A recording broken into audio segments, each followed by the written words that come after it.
আসসালামু আলাইকুম। RS news channel 24 বিডিতে আপনাদের স্বাগতম। সঙ্গে আছি আমি মোহাম্মদ রেজাউল হলাদার। প্রথমে আসি আন্তর্জাতিক সংবাদ নিয়ে। চীনের সঙ্গে যুদ্ধে গোলাবারুদ সংকটে পড়তে পারে যুক্তরাষ্ট্রের। বিস্তারিত। বাইডেনের জাতীয় নিরাপত্তা উপদেষ্টা জেক সুভলিন বলেছেন, চীনের সঙ্গে সরাসরি যুদ্ধে যুক্তরাষ্ট্রে গোলাবারুদ সংকটে পড়তে পারে। তিনি ডোনাল্ড ট্রাম্পের আসন্ন প্রশাসনের প্রতি আহ্বান জানিয়েছেন। ইউক্রেনের যুদ্ধের কারণে চাপে থাকা প্রতিরক্ষা শিল্পের উৎপাদন যে বৃদ্ধি করা হয়, centre for strategic and international স্টাডিজে দেওয়া এক সাক্ষাৎকারে তিনি বলেন, ঈশ্বর না করুক যদি আমরা চীনের সাথে পূর্ণ আকারে যুদ্ধে জড়িয়ে পড়ি। এরকম একটি সেনাবাহিনীর সাথে যে কোনো যুদ্ধে খুব দ্রুত আমাদের গোলাবারুদের মজুদ শেষ হওয়ার দিকে চলে যাবে।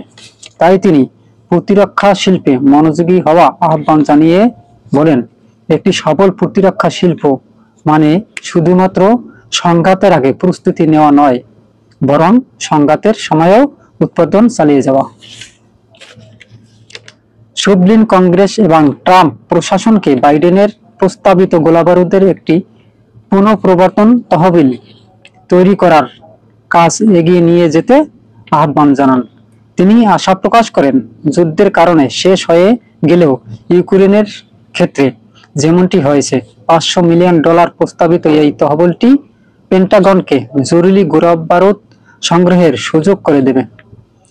সুভলিন স্বীকার করেন যে পরবর্তী প্রশাসনে প্রতিরক্ষা বাজেটের আকার নিয়ে তুমুল বিতর্ক হবে, তবে তিনি মনে করেন একটি শক্তিশালী সামরিক শিল্প ভিত্তি তৈরির প্রচেষ্টা চালিয়ে যাওয়া অত্যন্ত গুরুত্বপূর্ণ, যা সোভিয়েত ইউনিয়নের সাথে স্নায়ু যুদ্ধে শেষ হওয়ার পর যুক্তরাষ্ট্রের কোনো প্রতিদ্বন্দ্বী না থাকার কারণে অবরক্ষিত হয়েছে।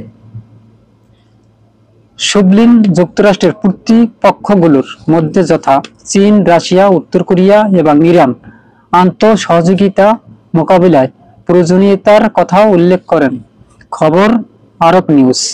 এদিকে ট্রাম্পের দল স্পষ্টভাবে জানিয়েছেন, ইউক্রেনে মার্কিন অস্ত্রের জন্য $1 বিলিয়ন খরচ করতে আগ্রহী নন তারা, বরং রাশিয়ার সাথে দ্রুত সমঝোতার কথা বলেন তারা।